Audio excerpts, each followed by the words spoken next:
कोलकाता की तरफ से अगर बात की जाए अंडर वाटर ट्रेन और इतनी फास्टेस्ट ट्रेन जो है वो चलाना, हम लोगों ने ट्रेन की इनोवेशन के नाम पर जो एक काम किया वो ऑरेंज लाइन चलाना था, वो भी लॉस में जा रही है। डिपेंडेंट है हम चाइना पे। उनके बस बलबूते पे खड़े हुए हैं। सही है। आधे से ज़्यादा हम चाइना पे डिपेंडेंट है। आगे ज्यादा हम चाइना हाँ। पे डिपेंडेंट। क्या ये मुल्क तरक्की कर सकता है कभी? मुझे ये बताएं, सब चीजें छोड़े, भारत का कभी हम ट्रांसपोर्टेशन में ही मुकाबला कर सकते हैं? नहीं, ट्रांसपोर्टेशन में तो नहीं कर सकते। वो चीज़ें जो इतने साल पहले आ चुकी हैं अब आ रही हैं वो। टेक्नोलॉजी में कर सकते हैं ना, हम ट्रांसपोर्टेशन में कर सकते हैं ना, हम एजुकेशन में कर सकते हैं, हम किसी में नहीं कर सकते, बस बातें कर सकते हैं हम, और कुछ नहीं कर सकते। इंडिया जो अब ग्लोबल साउथ का सर लीडर बन रहा है, उसकी विजन देखिए सर कितनी ब्रॉड है। और अगर इसी चीज़ को हम अगर अपने पाकिस्तान में देखें तो हम उनसे सीखते भी नहीं है कि उन्होंने कैसा कैसा इंफ्रास्ट्रक्चर सर अपने मुल्क में लाकर खड़ा कर दिया। हमने अभी तक 76 सालों में ना सिर्फ अपने चौकीदार बदले हैं। इंडिया देख लें किधर चला गया। आप अंडर वाटर की ट्रेन की बात करें, अभी कुछ अरब डॉलर की, 50-60 अरब डॉलर की, इससे ज्यादा अरब डॉलर की इन्वेस्टमेंट सऊदी अरब कर रहा है इंडिया में, पाकिस्तान में नहीं कर रहा। दोस्तों, भारत ने अपनी पहली अंडर वाटर मेट्रो ट्रेन की शुरुआत कोलकाता में की। और दोस्तों, अंडर वाटर ट्रेन की झलक देखकर पाकिस्तानी मीडिया के मुंह खुले के खुले रह गए हैं। और इस अंडर वाटर ट्रेन प्रोजेक्ट को देखकर पाकिस्तानी मीडिया क्या रिएक्शन दे रही है, चलो देखते हैं। तो 1902 के बनी हुई कह लें कि रेलवे लाइंस है, वो कहते हैं ना अंग्रेज जो छोड़ गए थे ये वही है। हमने तो रेलवे पे कोई काम ही नहीं किया ना। हमारा रेलवे का जो निज़ाम है वो हमारे सिलेबस की तरह इतना बोसीदा हो गया है। हमने ना अपना सिलेबस अपग्रेड किया, ना हम अपना रेलवे का निज़ाम अपग्रेड कर पा रहे हैं। देख, कोलकाता की तरफ से अगर बात की जाए अंडर वाटर ट्रेन और इतनी फास्टेस्ट ट्रेन जो है वो चलाना, हम लोगों ने ट्रेन की इनोवेशन के नाम पर जो एक काम किया वो ऑरेंज लाइन चलाना था, वो भी लॉस में जा रही है।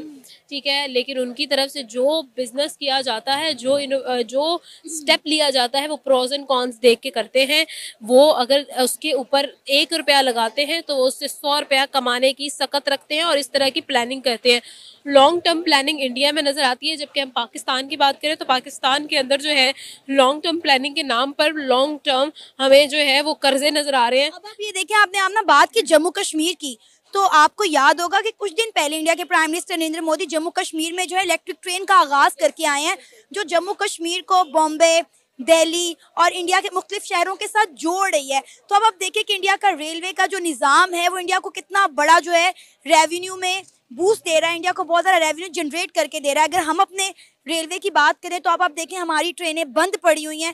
समझौता एक्सप्रेस चलती थी इंडिया और पाकिस्तान की, हमने वो भी बंद कर दी।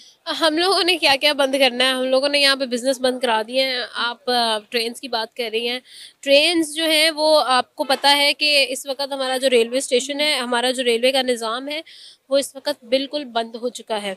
जो बचा कुचा निज़ाम रह गया है वो भी हम लोग जो है वो लीज पे दे रहे हैं। हमारा अपना कोई निज़ाम अब गवर्नमेंट से एफिलिएटेड रह ही नहीं गया है। अब जी आपने ट्रांसपोर्ट का काम करना है, आपने जी भाई ट्रैवल करना है दिल्ली टू कश्मीर और कश्मीर टू दिल्ली, आपको इशू ही नहीं है, आपको मसला ही नहीं है। हम लोगों का सबसे बड़ा इशू ये होता है यार, अपनी गाड़ी लेके जाएंगे पार्किंग का इशू होगा, और अगर वैसे जाएंगे तो जलील हो जाएंगे, रास्ते में बसेस चेंज करेंगे, क्या क्या करेंगे, हमें यही तो इशू होते हैं। और पीएम मोदी, मैं कहूँगी सल्यूट है इस बंदे को, जहाँ जहाँ काम हो सकता है वहाँ वहाँ ये बंदा काम कर देता है। वैसे तो पाकिस्तान जो है इंडिया के मुकाबले में तो काफ़ी पीछे रह गया हुआ है, लेकिन आप देखा जाए तो इंडिया ने वैसे काफ़ी ज़्यादा तरक्की की है, पाकिस्तान काफ़ी अंडर डेवलप्ड हुआ है। अब जैसे बांग्लादेश को देख लें, बांग्लादेश हमसे हमारे बाद वो आज़ाद हुआ था, लेकिन वो हमसे ज़्यादा तरक्की कर रहा है। तो यही है कि पाकिस्तान इन्हीं पॉलिटिकल्स की वजह से ना पीछे रहता जा रहा है। आपको क्या लगता है? मुझे ये लगता है कि मेजर फैक्टर हमारा एजुकेशन है, जिसकी वजह से हम लोग पीछे रह गए। इंडिया की अलबत्ता वो बहुत ज़्यादा उन्होंने डेवलप करी है उनमें, लेकिन उनका लिटरेसी रेट बहुत अच्छा है। लेकिन हमारे साथ जो बाकी कंट्रीज़ है जिन्होंने अब हमसे बाद वो हैं डेवलप हुए हैं, उन्होंने हमसे ज़्यादा एजुकेशन की वजह से बहुत ज़्यादा आगे पहुँच गए हैं वो। अगर हम पूरे इंफ्रास्ट्रक्चर की पाकिस्तान की बात करें तो इंफ्रास्ट्रक्चर में कितनी डेवलपमेंट हमने की है? मेरा नहीं ख्याल हमने ज़्यादा डेवलपमेंट किया एज़ कम्पेयर टू इंडिया और बाकी तो देखा जाए तो। ट्रांसपोर्टेशन की ही अगर मिसाल ले ले तो उसमें दुनिया में बुलेट ट्रेन्स चल रही हैं, हमारे अभी भी वो पटरियां, फटी हुई पटरियों पे हम लोग जो है वो अपनी ट्रेन चलाते हैं। तो उस चीज़ में भारत आगे कैसे निकल गया और हम क्यों पीछे रह गए? बस वही पाकिस्तान में हर कोई लड़ता है, वो पाकिस्तान के बारे में कम सोचते हैं और आपस में लड़ाई और उनकी सियासत ज़्यादा उस पर उनका फोकस होता है, तो इसी वजह से वो फिर आवाम के ऊपर नहीं करते हैं। आपको क्या लगता है? मुझे लगता है कि उन्होंने अपनी जितनी भी हाई उनकी जो रैंक्स है ना, वहाँ पर उन्होंने तलीम याफ्ता लोग बैठाए हुए हैं, जिससे उन्होंने अपने साइंटिस्ट वगैरह को अपने प्राइम मिनिस्टर वगैरह बनाया है, जिस वजह से उनकी ये जो चीज़ें वो नई चीज़। कोई साइंटिस्ट है ना तो वो उनकी साइंस की फील्ड में ही काम कर रहा है, अगर कोई उनका इंजीनियर है ना इंजीनियरिंग की फील्ड में ही वो काम कर रहा है। ये हाँ, लेकिन क्योंकि वो बस उनका एक स्पेसिफिक इदारा है, वहाँ पे वो काम करें, बाकी सब में वो इन्वॉल्व नहीं हो। लेकिन पाकिस्तान में एक इदारा सब कुछ चलाता जा रहा है। डिपेंडेंट है हम चाइना पे, उनके बस बलबूते पे खड़े हुए हैं। सही है, आधे से ज़्यादा हम चाइना पे डिपेंडेंट हैं।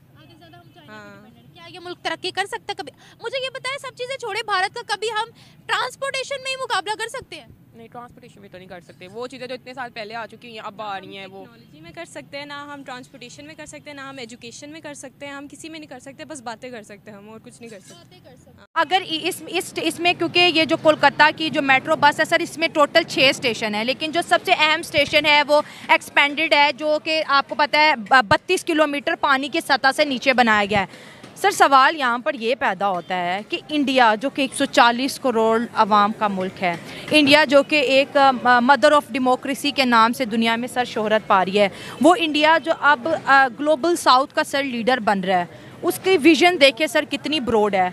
और अगर इसी चीज़ को हम अगर अपने पाकिस्तान में देखें तो हम उनसे सीखते भी नहीं है कि उन्होंने कैसा कैसा इंफ्रास्ट्रक्चर सर अपने मुल्क में लाकर खड़ा कर दिया। हमने अभी तक 76 सालों में ना सिर्फ अपने चौकीदार बदले हैं, हमने ना तो एक लीडरशिप ऊपर आने दी है। दूसरी बात यह है कि ना हमने कोई ऐसा मुनज़्ज़म निज़ाम बनाया है जिसके तहत हम लोग अपने ज़ाती मफादात से बालातर होकर रियासती मफाद के बारे में जो है वो सोचें। इस तरह के जो प्रोजेक्ट शुरू किए जाते हैं ना, इसमें हम भी अगर शुरू करते हैं, इसके अलावा कोई मुल्क शुरू करता है, तो इसका सबसे ज़्यादा जो फ़ायदा होता है ना रियासत को, उसमें इसके फ़ॉरेन रिज़र्व के हवाले से होता है। अब ये जो है ना एक उनका पिकनिक पॉइंट बनेगा इंटरनेशनल वर्ल्ड के लिए। बहुत लोग वहाँ से आएंगे यहाँ पे विज़िट करने के लिए। अंडर डेवलप कंट्रीज़ अभी भी हम लोग इसको कंसीडर करते हैं। और मेरे अगर मैं इसमें नेशनलिस्ट या मुझे कोई लोग ये ना कह दें, तो इंडिया जो है वो अब एशिया का टाइगर, जो इकोनॉमिक टाइगर, वो बनने जा रहा है। ये देख लें किधर चला गया। आप अंडर वाटर की ट्रेन की बात करें, अभी कुछ अरब डॉलर की, 50-60 अरब डॉलर की, इससे ज्यादा अरब डॉलर की इन्वेस्टमेंट सऊदी अरब कर रहा है इंडिया में, पाकिस्तान में नहीं कर रहा। हत्ता के जी भाई बता रहे हैं 100 अरब डॉलर की, हत्ता के पाकिस्तान मुसलमान कंट्री है, यहाँ पर वो इतबार नहीं कर रहे। क्यों? यहाँ की जो मेन पावर है, कुव्वत है, हुकूमत, वो ठीक नहीं है, वो अवाम के साथ लीनियन नहीं है। देखें, आज पाकिस्तान का आम कोई मार्केट हो और कोई भी पाकिस्तानी हो, इन चीजों का आइडिया हो गया कि भाई देखें, अगर सऊदी अरेबिया इंडिया के साथ इन्वेस्टमेंट कर सकता है, और सिर्फ सऊदी अरेबिया नहीं, ईरान, वहाँ पे ईरान से यूएई जो है वो श्रीनगर में, इंडिया साइड कश्मीर में इन्वेस्टमेंट करता नजर आ रहा है। बताता हूँ, गल्फ कंट्री पाकिस्तान के साथ इंटरेस्ट नहीं है, फिर किसके साथ है? इंडिया के साथ। क्यों? वहाँ के जो सरबराह है वो अपने मुल्क और अपनी अवाम के साथ लीनियन है, वो ज्यादा काम करते हैं अपनी अवाम के लिए, अपने मुल्क के लिए। यहाँ के जितने भी सरबराह हैं उनकी जायदादें बाहर हैं। एग्जाम्पल के तौर पर देख लें, नवाज शरीफ को देख लें, XYZ किसी को भी देख लें, ठीक है। जो हमारे ऑफिशियल लोग जो रिटायरमेंट होते हैं डिफरेंट डिपार्टमेंट से, वो पाकिस्तान में नहीं रहते, वो बाहर जाके जजीरे इमिग्रेशन करवा लेते हैं, उनके जजीरे उन्होंने परचेज किए हुए, फ्लैट्स परचेज किए हुए, कुछ भी XYZ उनका वहाँ पर बिजनेस है, वहाँ सेटलमेंट है। रीजन ये नहीं है, आपने बोला कि अगर इंडिया की बात करें, वो अपनी पब्लिक के लिए काम करते हैं, अपनी पब्लिक, अपनी कंट्री की वेलफेयर के लिए काम करते हैं। कहीं कंस्ट्रक्टिव क्रिटिसिज्म हम कर सकते हैं, हमारा हक है, लेकिन वो हम कर नहीं पाते। नहीं करूंगा, अगर करूंगा तो जेल में जाऊंगा, मार देंगे। तो हम वैसे तो हम एक आजाद कंट्री है, 1947 में आजाद। दिखाता हूँ अपने मोबाइल पर, मैंने PTI को वोट दिया है। अच्छा। मेरा कैंडिडेट मेरा हल्के से जीता हुआ था। अच्छा। लेकिन वो हार गया। तो ये आपके अकेले की तो एग्जांपल नहीं है, ये तो मतलब पूरे हर एक शहर में ऐसे हमें बड़ी एग्जांपल। भाई आप उससे बड़ी बातें खुलवाना चाहते हैं, रात को मैंने अपनी फैमिली के साथ सोना है। अच्छा, आप इसलिए कैमरे की तरफ मुंह भी नहीं कर रहे आप। मैंने जेल में नहीं सोना, अपनी फैमिली के साथ सोना। ठीक।